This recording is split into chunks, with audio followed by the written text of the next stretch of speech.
Hi guys. But he was a bit disappointing there, but I just think he's going to be a real winter ground horse.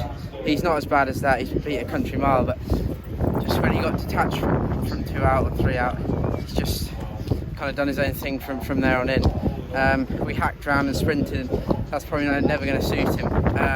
I just think like those 10, 12, 14 runner soft ground handicaps in the winter are going to be his thing.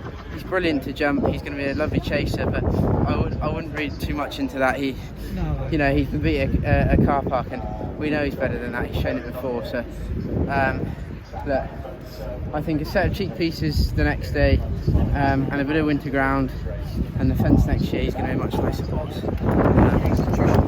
Yeah, exactly. But he's brilliant to jump, and he will be a nice horse next year. So, great job. Thanks very much, guys. Hi all, best Trition is fine after his race. I left the cheek pieces off, which probably wasn't the brightest thing to do, and the ground has certainly dried up an awful lot since declarations.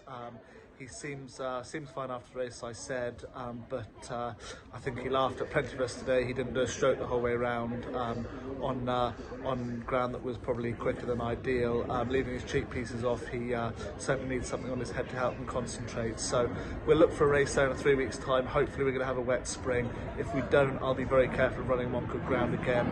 We're going to go chasing with him next year. I'd love to win a herd race with him before we do that, but listen, today was a non-event. It wasn't anything to do with ability or anything like that, but on goodish ground, no headgear on, he certainly went round in neutral and had a very easy time. He was a fresh horse after the race.